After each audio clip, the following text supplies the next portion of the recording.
By Jessica Lucenhop, BBC News. The moment Tristan Roberts became the first human to inject an untested, experimental gene therapy into his stomach fat, he was sitting on a leather couch in his friend-slash-yoga instructor's living room, not on a doctor's examining table. The glass coffee table in front of him was strewn with syringes. A Chihuahua mix wearing an inflatable recovery collar snored beside him. The event was lived on Facebook, and hundreds tuned in later, Roberts' mother Ed, though she was not thrilled with his decision. On Roberts' right was Aaron Trawick, head of Ascendance Biomedical, the nascent company behind the treatment. A network of unnamed researchers around the U.S. assembled the vials in front of them. "We do not advise that anyone in this video do what is about to be done here," said Trawick, who is not a scientist and identifies primarily as a community organizer. Tristan Roberts is completely within his rights according to the FDA and the rule of law in this nation, to self-experiment on himself in any way that he deems medically appropriate. It is his body and it is his right. Roberts, a wiry 28-year-old computer programmer with a mop of dirty blonde hair, also has no formal training in medicine or genetic engineering. That's partly the point. He and Trawick are members of a growing community of bioers, the do-it-yourself movement in biology, medical science and genetics that has sprung up outside the confines of universities and pharmaceutical firms. There are now bioing conferences and community bioing spaces in Silicon Valley, Boston, New York City and Austin, where high school students, biomedical startup owners, and professional scientists gather to educate and experiment together. Their simplest experiments include making glow-in-the-dark beer, the most lofty aim to cure disease, clean up oil spills, and defeat the aging process. What Roberts was about to do has been characterized by scientists and bioethicists as everything from fringe to risky to frightening. The harshest assessment came from Scott Burris, an expert on HIV public health policy at Temple University. "This is delusional behavior," he said. "It's not plausible to me that this guy is even on planet Earth." But Roberts believed these voices were too cautious, too hemmed in by convention. "We may be risk-takers, but we're not stupid," he said. "I think we're heading towards a part of time where patients and test subjects are able to have a greater stake in the outcome of the experiment." Roberts is not the first person to inject himself with an unregulated gene therapy.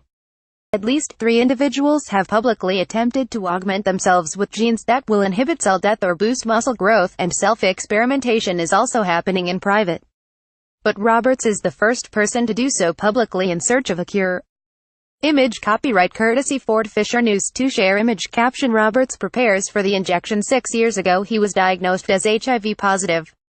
2 years ago, he stopped taking conventional antiretroviral drugs. His reasons were manifold. He hated the side effects, feared that missing a single dose could build up the virus immunity. But he also rejects the idea of being on medication for the rest of his life. Roberts wants to be cured. "I'm excited about the possibility of potentially curing this, maybe for a few months, maybe for a few years, maybe indefinitely," he said. But there's only one way to find out.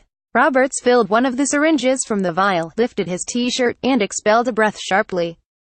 "I want to dedicate this to all the people who have died while not being able to access treatment," he said.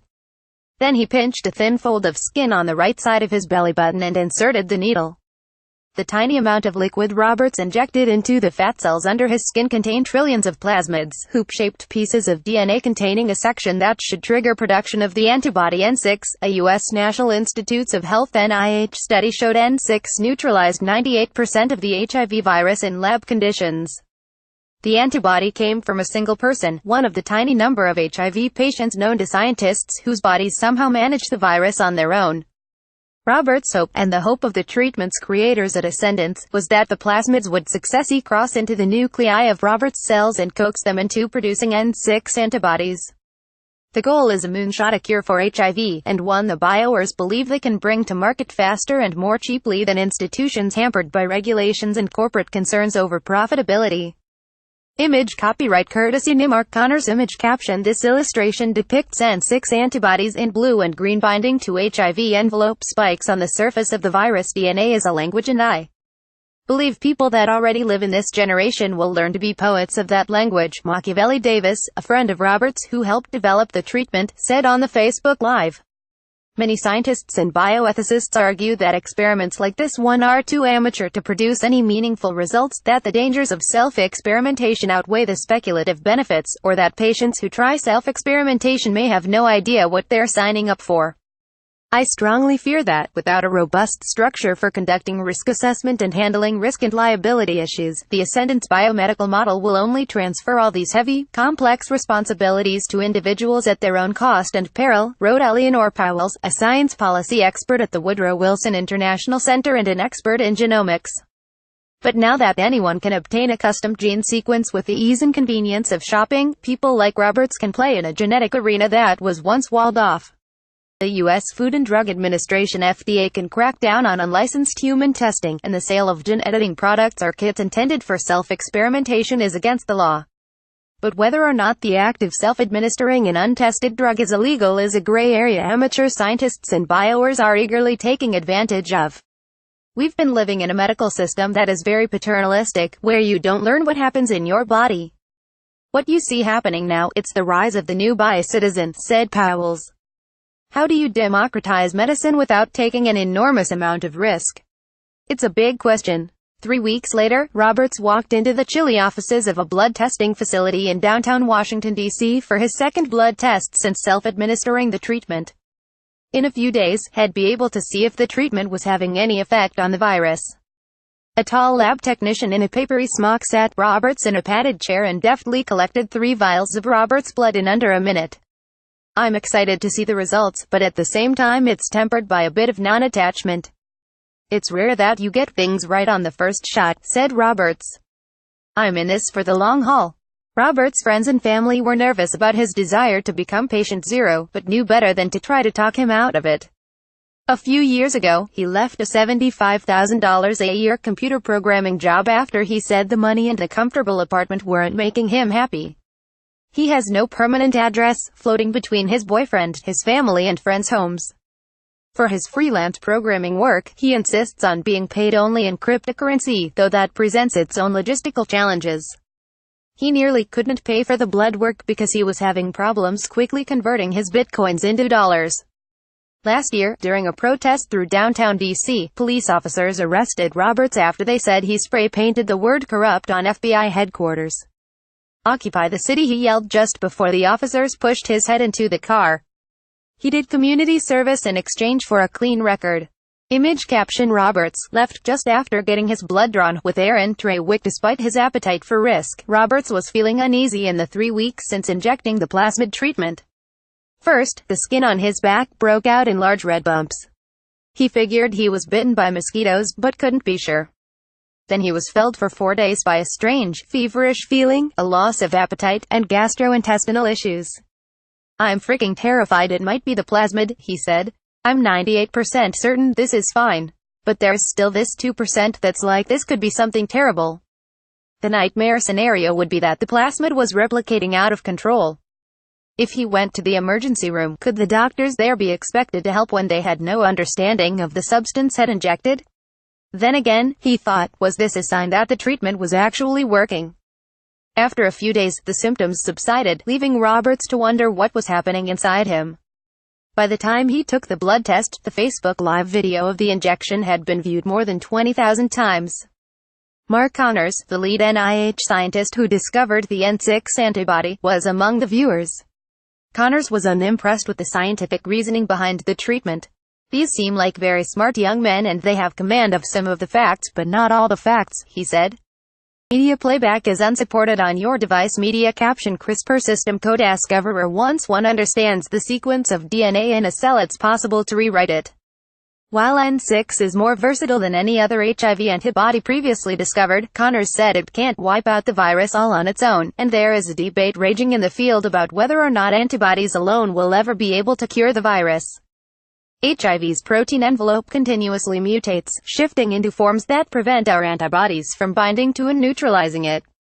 As potent as N6 is, HIV can still develop a resistance to it, making it a poor candidate as a monotherapy or standalone treatment, said Connors. For the most part, the rules aren't what takes so long in drug development, he added. It's not the FDA sitting on drugs. The reality is this is a deliberative process. Another thing that concerned scientists about Ascendance was the lack of detailed information on the company's website. There's no phone number, nor a list of employees or advisors. Trawick said this is in part due to proprietary reasons and in part because the company is still so young. He also said he needs to obscure the identities of the working scientists who are bioing for ascendance on the side, to avoid opening them up to legal or reputational risk. Trawick put the BBC in touch with the researcher who assembled Roberts' treatment by phone, though he refused to give his name or location in the US. He codenamed him M. McConaughey, a reference to actor Matthew McConaughey's portrayal of the 1980s amateur HIV researcher in the film The Dallas Buyers Club. In a call, McConaughey actually disagreed with Trawick and Roberts' decision to live the first injection, and with throwing the word cure around. He agreed with Connors that this first dose is unlikely to have an impact, and worried that the live set up unrealistic expectations. Even when you're doing everything you can to make things quick, you can't be nature, he said. Biology is very slow and difficult. Among the tiny handful of bioers and researchers who have publicly self-experimented with gene therapy, there is disagreement over whose science is. Josiah Zahner, chief executive of a company that sells do-it-yourself gene engineering kits, has injected himself with gene therapies in front of live audiences, but he refused to comment on Ascendance or Roberts, writing that they have very little idea what they are doing. Media playback is unsupported on your device. Media caption: Hassan has been given a new genetically modified skin that covers 80% of his body. Brian Hanley, a microbiologist who gave himself a gene therapy designed to increase his stamina and lifespan, hates being called a bioer. While he sees little problem with scientists experimenting on themselves, he fears that bioers who promote self-experimentation will encourage total amateurs to take risks they don't understand. They could give themselves a significant issue, potentially including dying from it, said Hanley. The biggest danger is you could infect yourself with something.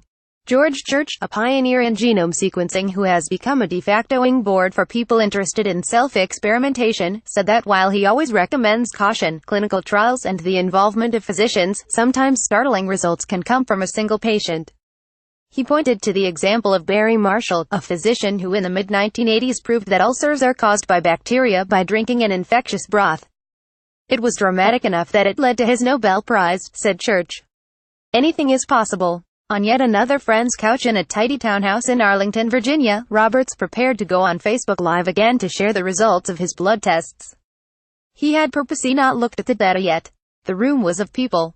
A film crew for a forthcoming documentary series on biotech prepared to capture his reaction.